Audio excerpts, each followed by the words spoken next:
ইনকিলাব মঞ্চের মুখপাত্র ও ঢাকা ৮ আসনের সম্ভাব্য স্বতন্ত্র প্রার্থী শরীফ ওসমান হাদীকে হত্যার উদ্দেশ্যে গুলি করা সন্দেহভাজন ব্যক্তি গিয়েছিলেন ইনকিলাব কালচারাল সেন্টারে। ভাবতে অবাক লাগলেও এটাই সত্যি যে গত ৯ ডিসেম্বর কালচারাল সেন্টারে গিয়ে হাদীর পাশে বসে আলোচনাও শুনছিলেন ওই ব্যক্তি।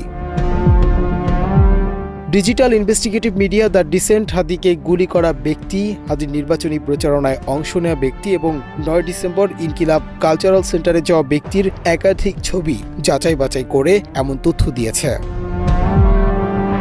তারা জানিয়েছে ৩ ঘটনায় যে ব্যক্তি সামনে আসছে তার সঙ্গে ফয়সাল করিম মাসুদ ওরফে দাউদ খান নামক এক ব্যক্তির চেহারা হুবহু মিলে যাচ্ছে। দুটি ফেস ডিটেকশন অ্যাপে ফয়সাল করিমের একাধিক ছবি তুলনামূলকভাবে যাচাই করেও ইনকিলাব কালচারাল সেন্টারের সিসি ফুটেজে দৃশ্যমান ব্যক্তির মিল পাওয়া গেছে। হাদীকে গুলি করা ব্যক্তিদের ধরতে এরই মধ্যে সাঁড়াশি অভিযান শুরু করেছে ঢাকা মহানগর পুলিশ, গোয়েন্দা পুলিশ, র্যাপিড অ্যাকশন ব্যাটালিয়ন সহ যৌথ বাহিনী। সংবাদ বিজ্ঞপ্তিতে বলা হয়েছে, ঘটনাস্থলের সিসিটিভি ফুটেজ বিশ্লেষণ করে ছবির ব্যক্তিকে প্রাথমিকভাবে শনাক্ত করা গেছে। ঢাকা মেট্রোপলিটন পুলিশ তাকে হন্যে হয়ে খুঁজছে। এই ব্যক্তি সম্পর্কে কোনো তথ্য থাকলে বা সন্ধান পেলে দ্রুত নিম্নলিখিত মোবাইল নম্বরে অথবা 999 এর মাধ্যমে পুলিশকে জানানোর জন্য বিনীত অনুরোধ করা হচ্ছে। হাদীকে গুলি করা ব্যক্তিকে ধরিয়ে দিতে পারলে ৫০ লাখ টাকা পুরস্কারের ঘোষণা দিয়েছেন স্বরাষ্ট্র উপদেষ্টা লেফটেন্যান্ট জেনারেল জাহাঙ্গীর আলম চৌধুরী। শনিবার সচিবালয়ের সভা শেষে তিনি বলেন, ফ্যাসিস্ট টেরোরিস্টদের দমনে ডেভিল হান্ট 2 চালু করা হবে। ওসমান হাদী গুলিবিদ্ধর সাথে যারা জড়িত তাদের ধরে দিতে পারলে ৫০ লক্ষ টাকা জড়িত। ফ্যাসিস্ট টেরোরিস্টদের দমনের উদ্দেশ্যে committee operation devil hunt phase 2 অবিলম্বে চালু করার সিদ্ধান্ত গ্রহণ করা হয়েছে। এর আগে ২০২৪ সালের নভেম্বর মাসে রাজধানীর মোহাম্মদপুরের আদাবর এলাকায় একটি অফিসে ঢুকে অস্ত্রের মুখে ১৭ লাখ টাকা লুট ও ডাকাতির মামলায় প্রধান আসামি হিসেবে ফয়সাল করিম র্যাবের হাতে গ্রেপ্তার হয়েছিলেন। যদিও পরে কিভাবে তিনি ছাড়া পান সে বিষয়ে কোনো তথ্য পাওয়া যায়নি। ফয়সাল করিম মাসুদ নামের ওই ব্যক্তি নিষিদ্ধ সংগঠন ছাত্রলীগের সাবেক সহসভাপতি। এছাড়া ঢাকা মহানগর উত্তর এবং আদাবর ছাত্রলীগের সভাপতি পদেও ছিলেন তিনি।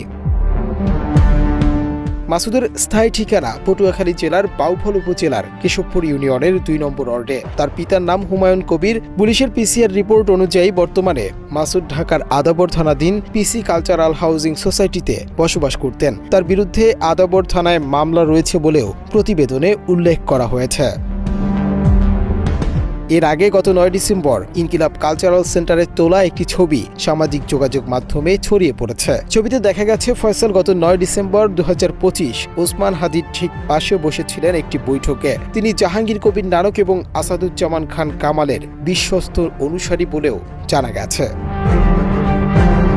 মাত্র ৩০% টাকায় জমির মালিক হয়ে নতুন বাংলাদেশের গড়ে তোলার স্বপ্ন দেখা বাংলা বসতি। নিষিদ্ধ ছাত্রলীগ নেতা কর্তৃক এমন ন্যাক্কারজনক হামলার ঘটনার প্রতিবাদ জানিয়েছে সাধারণ মানুষ।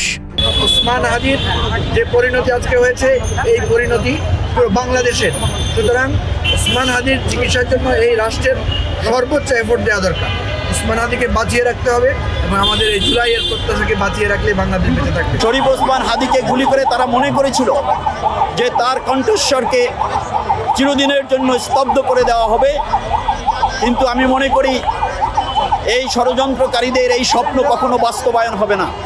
কারণ আপনারা দেখতে পেয়েছেন সারা বাংলাদেশে গতকালকে যেভাবে প্রতিবাদ হয়েছে এবং মানুষ যেভাবে রাস্তায় বেরিয়ে এসেছে, আমি মনে করি শরীফ ওসমান হাদীর যদি কিছু ঘটে তাহলে এই বাংলার প্রতিটি জায়গায় আগুন জ্বলবে। ছাত্রলীগের যে শাখা, সেই শাখার তত্ত্বাবধানের মধ্যে এই ঘটনাটা ঘটেছে। সেজন্য আমরা অতি দ্রুত আওয়ামী লীগ এবং ছাত্রলীগের রাজনীতি নিষিদ্ধ করে খবর রচনা করে জুলাই পরবর্তী বাংলাদেশে বিচার নিশ্চিত করতে চাই এবং হাদী ভাইয়ের চিকিৎসার জন্য সিঙ্গাপুর থেকে শুরু করে যেই জায়গাতে তার চিকিৎসা ভালো হবে সেই ব্যবস্থা যেন সরকার নেই, সেটার বিষয়ে আমরা সরকারকে আহ্বান করেছি। এদিকে হাদীর উপর হামলাকারীরা কোনো সাধারণ কিলার নন বলে মনে করেন সাবেক সেনা কর্মকর্তা বীর প্রতীক কর্নেল হাসিনুর রহমান। বাংলা এডিশনকে তিনি জানান, হাসিনার আমলে গড়ে ওঠা প্রশিক্ষণ কেন্দ্র থেকে এই সন্ত্রাসীরা প্রশিক্ষণ নিয়েছে। চলন্ত অবস্থায় গুলি কিন্তু সবাই লাগাইতে পারে না। সেটাই। লিড নিতে হয়, আমাদের ট্রেনিং এর একটা অংশ লিড নিতে হয়। এই লিডের স্পিডটা নির্ভর করে স্পিডটা কিরকম, তার স্পিড কেমন। এবং সে প্রশিক্ষিত এবং সে অনেক লোক মারছে এবং ফাইনালি সে টিউন হয়ে আইছে, আরো মারছে লোক, আগামীতেও মারবে এবং তাকে ধরতে হবে এবং তার থেকে নারী নক্ষত্র প্রথম থেকে শেষ পর্যন্ত সবকিছু বের করতে হবে। এটা খুব জরুরি ভাই। প্রশিক্ষণ মাত্র আওয়ামী লীগের সময় ছিল, এই যে আমাদের যে ক্লিন করতে ওই সময় যে প্রশিক্ষণ নিতে মারতে শুক্রবার দুপুরের দিকে রাজধানীর পল্টনের বিজয়নগর এলাকায় মোটরসাইকেলে এসে শরীফ ওসমান হাদিকে গুলি করে পালিয়ে যায় ছাত্রলীগের সন্ত্রাসীরা। মুনতাসির তাসরিফ, বাংলা এডিশন।